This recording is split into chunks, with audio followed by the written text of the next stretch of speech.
En des temps immémoriaux, à la fin du deuxième millénaire, en 1998, bien avant la venue de nombreuses infamies sur Terre, existait un dessin animé de Walt Disney tiré d'une balade du 5e siècle, enfin environ, c'est pas vraiment la période exacte, mais passons. Un dessin animé qui récolta de nombreuses louanges et engendra de nombreux dollars.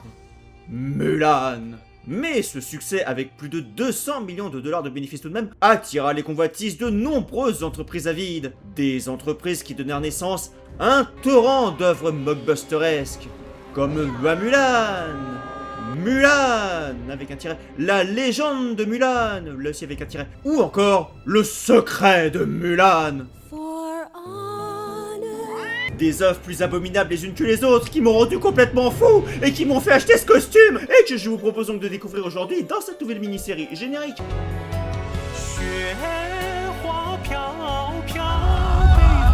Donc on commence ce premier épisode avec Roi Mulan, qui a eu le génie et l'audace de sortir en 1997, soit un an avant la version de Disney. Et c'est parti! Ho ho ho ho! Oh. Donc dans cette version par Mondo TV, à qui l'on doit pour rappel les incroyables dessins animés sur le Titanic, Mulan est une amérindienne qui garde les moutons. Bah super, c'était bien la peine d'acheter un costume à 60 balles. Elle possède 2 oiseaux, un aigle impérial, mais un aigle vraiment très grand pour le coup, et ce truc vert qui, après 5 secondes de recherche, doit probablement représenter une pyrrole verte. Enfin, de très loin. Et je vous rassure, ma confusion était tout aussi présente de si je regardais le bon film ou non, jusqu'à ce que l'oiseau vert confirme son identité. Je sais ce que tu ressens, Mulan. Ah, c'est elle, Mulan! Et il se passe vraiment pas grand chose durant une bonne moitié du film. On a par exemple la séquence d'ouverture où des loups attaquent le troupeau de moutons de Mulan. Troupeau qui est défendu par son aigle qui change de taille à chaque plan. Vas-y, guerrière! Et qui se fait défoncer par les loups. Guerrière? Du coup, Mulan ramène l'aigle blessé chez elle en Auvergne, va chercher des herbes pour son aigle dans la montagne, ramène les herbes de la montagne, soigne son aigle, l'aigle va mieux, et voilà. En fait, on aurait pu directement démarrer le film après tous ces événements, que ça n'aurait rien changé au reste de l'histoire. Une introduction de 20 minutes, dans laquelle on a aussi en plein milieu, une séquence où des souris viennent de nuit voler de l'avoine, mais se font refouler par un cheval. Et ce n'est plus jamais mentionné de tout le film. On la voit pas, hein, les souris étaient vraiment là juste pour le caméo. Probablement les ancêtres des rongeurs dans Titanic. 20 minutes des plus enrichissantes et palpitantes, dont on notera l'incroyable bande-son constituée d'une seule et unique musique qui tourne en boucle depuis maintenant quasiment 20 minutes. C'est tellement agréable, je ne m'en lasse pas. Bon, par moment, le film se rappelle quand même de son nom et nous rassure bien que Mulan va vivre de formidables aventures. Un jour. Je ne vais quand même pas passer ma vie à surveiller des moutons. Mais tu es une fille, Mulan. Tu dois arrêter de rêver à des aventures chimériques. Mulan écouta son oiseau et continua de garder son troupeau. Fin. Et ce jour finit enfin par arriver quand elle rencontre des chameaux fuyant le général Grande Barbe. Que se passe-t-il? D'où venez-vous? Le général Grande Barbe et son armée ont envahi notre territoire et ils détruisent tout ce qui se trouve sur leur chemin. Mais c'est terrible, il va y avoir la guerre. Par toutes les tables de ping-pong, il faut faire quelque chose. Nous devons nous dépêcher, il faut rentrer avant la nuit. Oui, vas-y, dépêche-toi, Mulan.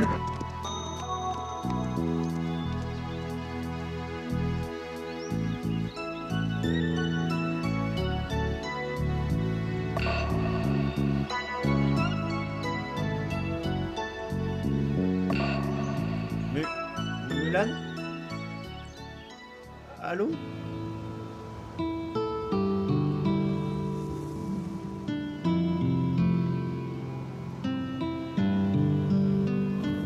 Bon bah je crois que je vais me faire buter. Donc c'est l'hiver et le père de Mulan se pète la jambe. Celui-ci étant secouru par Mulan, qui réussit même à faire fuir un tigre grâce à son regard d'héroïne déterminée.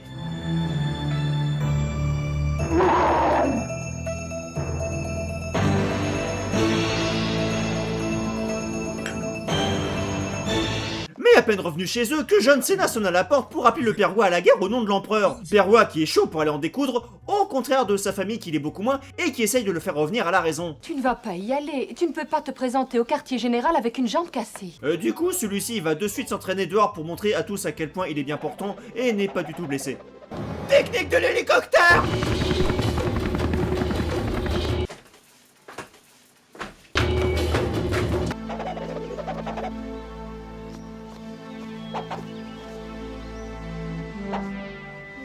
Tu es avec nous, Mulan? Mulan? Salut, c'est Franck Leboeuf. Mulan se barrant donc de nuit sans rien dire pour aller se regarder dans la rivière où elle se voit en guerrière et redébarque le lendemain chez elle déguisée en soldat pour dire à son père qu'il a été remplacé. Je suis désolée, général, mais ce sont les ordres. Reposez-vous et quand... Veux-tu m'expliquer pourquoi tu t'es déguisée, Mulan? Non mais la daronne, là, elle a tout foutu en l'air. Je suis désolée. Si t'as un chat. Son père ayant subtilement compris son subterfuge, proposant alors à Mulan de le défier en 1v1 avec comme enjeu s'il gagne qu'elle devra abandonner son idée de partir. Nous allons nous battre. Et si je gagne, je veux que tu fasses la promesse d'abandonner ton idée d'aller sur le champ de bataille. Seulement si tu gagnes. Et qu'est-ce que... Mais c'est quoi ces costumes Michelin? Un combat que Mulan remporte haut la main en profitant de la blessure de son père pour lui faire un coup bas. Heureusement qu'elle fait ça pour le protéger. Cependant, celui-ci, grand sage, lui rappelle qu'il ne lui avait pas promis qu'elle pourrait partir si elle gagnait. Tu devais me promettre d'abandonner l'idée de partir pour aller te battre à ma place. Je n'ai jamais dit que si tu gagnais, je te laisserais partir. Tu trouves peut-être ça injuste, mais plus tard tu comprendras.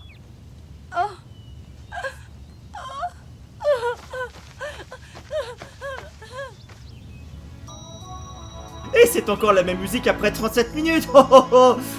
Anyway, elle s'enfuit quand même avec l'armure de son père et décide de changer de nom devant son reflet. À partir d'aujourd'hui, mon nom sera Uamuli. Un nom qui fera se pétrifier d'effroi les ennemis les plus féroces. Un nom qui inspirera crainte et respect à ceux qui l'entendront. J'en ai des frissons. Et là, il y a une tortue prénommée Dragon qui se transforme en tortue ninja.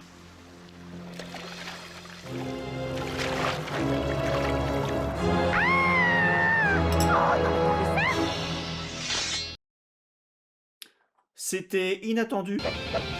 Oh là là, il fait la technique de l'hélicoptère! Saute, Mulan!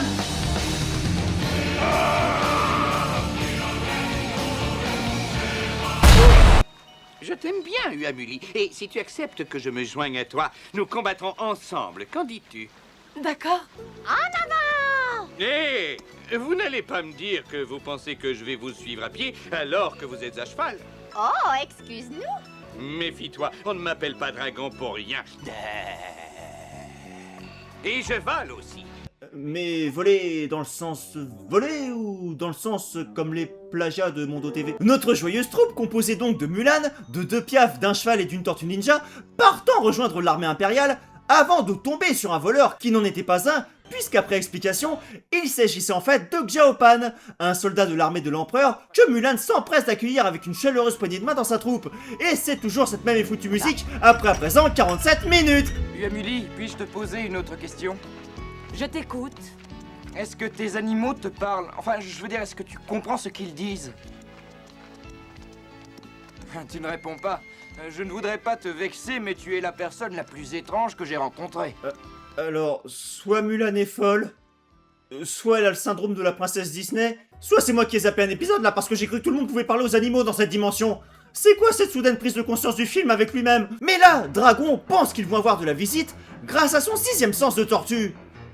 Ninja. Cheval, mon ami, puis-je te suggérer de te mettre à galoper et de t'arrêter après le prochain virage? Arrête-toi derrière cet arbre! Arrête-toi derrière cet arbre! Ces derniers rencontrant des soldats ennemis poursuivant un officier de l'armée impériale et décidant de les arrêter. Et là, c'est incroyable, mesdames et messieurs, puisque nous avons enfin un peu d'action. Je les vois, ils arrivent. Ils seront sur nous d'une minute à l'autre. Waouh! Enfin un peu d'action. Wow, même eux, ils sont surpris. Ouais, vas-y, Dragon, montre-leur! Transforme tortue! Du coup, ils les font trébucher avec une corde.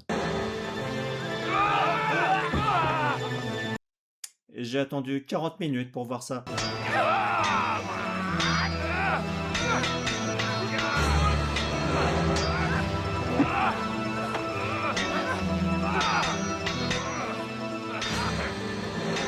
Mais vraiment, Dragon, n'hésite pas à donner un coup de main si tu veux. Hé, ne reste pas là, rien faire. Viens m'aider. Tu n'as pas besoin de moi, tu es meilleur que n'importe quel guerrier. D'accord, merci beaucoup. Du coup, face à toute cette action, la tortue se détransforme, et non protagonise Dragon, hein, vraiment, et part avec le cheval pour aller capturer les chevaux des ennemis qui se sont enfuis. Et retransforme tortue! Ouais, vas-y Dragon, montre-leur! Et ouais, moi non plus, je sais pas pourquoi il se transforme et détransforme toutes les 3 minutes sans raison. Les chevaux étant ramenés par Dragon et le cheval, et les ennemis étant capturés par Xiao et Mulan, tout ce petit monde se rend donc au campement impérial, où ils se font nommer officiers pour leur exploit. Ce serait un grand honneur pour moi si vous acceptiez de servir en tant qu'officier dans ma compagnie. J'accepte avec plaisir, capitaine. Bah, c'était facile. Campement où Mulan se retrouve rapidement avec un problème. C'est une femme. Donc elle trouve des excuses bidons pour ne pas dormir avec les autres, ce qui la vaut d'être accusée d'espionnage et d'une visite de Xiao couteau à la main pour découvrir la vérité. Pourquoi est-ce que tu te glisses dans ma tente en pleine nuit? Voulais-tu me voler ou bien m'assassiner? Et toi, Amulie, peux-tu m'expliquer pourquoi tu dors tout habillé?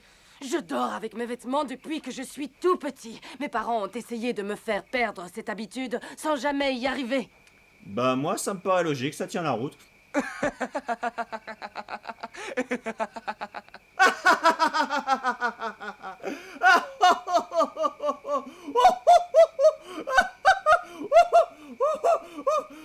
Tu es en état d'arrestation. Mais leur prisonnier fait précédemment s'évade au même moment, et nos héros, sans dragon, partent de suite à leur poursuite. Il n'y a pas une minute à perdre. Ce sont nos prisonniers. Il est de notre devoir de les rattraper, Xiao Pang. Suis-moi. Avant d'enchaîner sur un plan des oiseaux en train de dormir. Bon, alors, honnêtement, le film a des qualités, hein. Il est certainement mieux dessiné que tout ce qu'on verra ici dans cette série, mais on notera quand même un léger problème de rythme. Donc fondu, et nos héros reprennent leur course-poursuite là où elle s'était arrêtée il y a une minute, et partent au travers de la montagne, où ils finissent par trouver leurs ennemis le lendemain. Enfin plutôt, les ennemis les trouvent puisqu'ils se font prendre en embuscade par eux. Totalement cernés, Xiao y allons au point face à 10 adversaires au sabre. Un classique, hein. Combat qu'il remporte évidemment haut la main. C'est fou, il se fait défoncer la tronche et Mulan se fait emporter in extremis dans les airs par son aigle géant.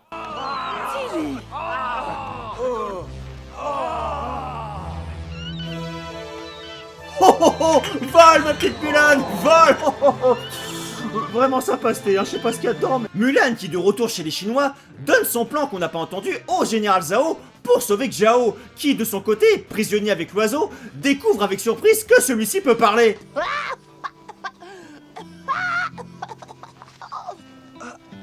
Mais tu parles? Mais bien sûr que je parle, ça t'étonne? Je croyais que les oiseaux ne pouvaient que répéter des mots. Toi, par contre... Est-ce qu'on parle du fait qu'il a littéralement vu une tortue ninja un jour plus tôt? Pourquoi ça l'a pas trigger? Et pourquoi ils s'enfuient pas tous les deux?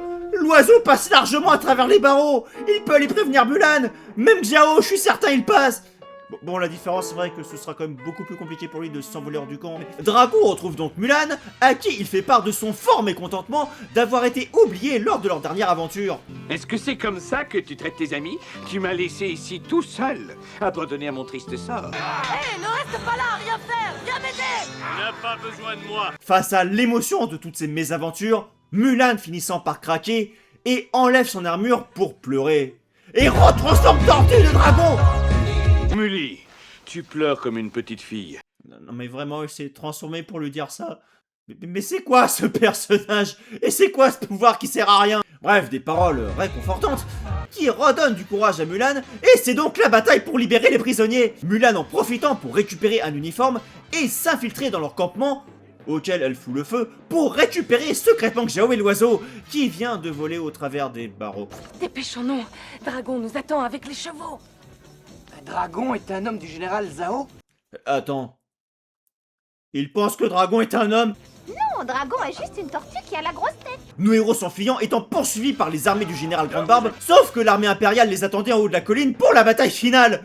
La vraie cette fois. Bataille où Mulan se prend une flèche et saute du précipice avant d'être rattrapé en plein vol par son aigle qui l'emporte.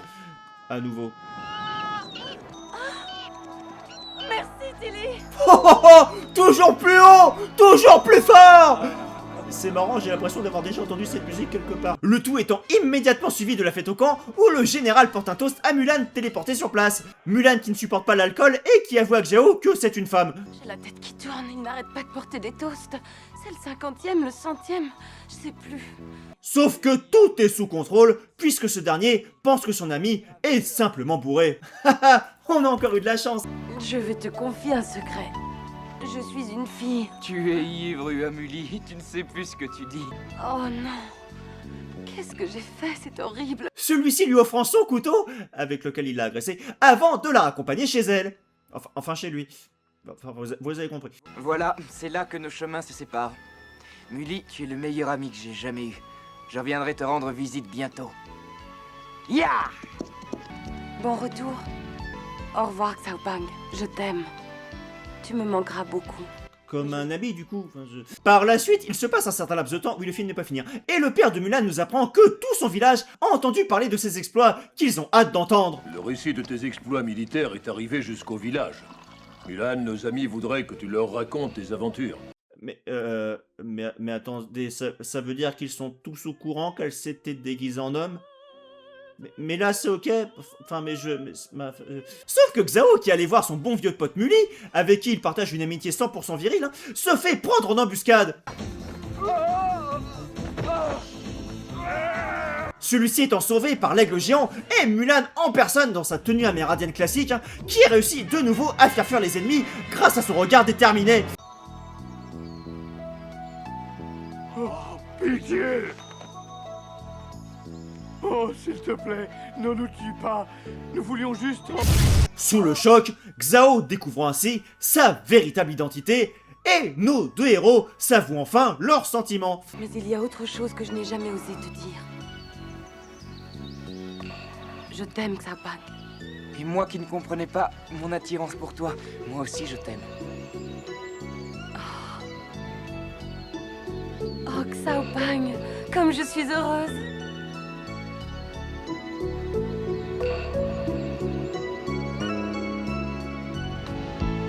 Ah, et il y avait la Tortue Ninja qui regardait tout ça dans le fond depuis le début. Qu'est-ce que c'est que cette fin? Vous êtes les meilleurs compagnons d'armes que j'ai jamais eus. Le tout s'achevant par un magnifique The End sur un coucher de soleil, avec la même musique qu'il y a eu pendant quasiment tout le film. Ah, je ne peux plus l'endurer! Voilà, la prochaine fois nous continuerons nos aventures mulanesques avec les deux pires films existants de la série, tant scénaristiquement que visuellement et qu'auditivement. Vous êtes du même sang, je le vois bien. Il doit se balader avec ta jupe. Le sang n'est ni masculin ni féminin. Il est seulement rouge. Et dans ton cas, probablement vert, horrible lézard.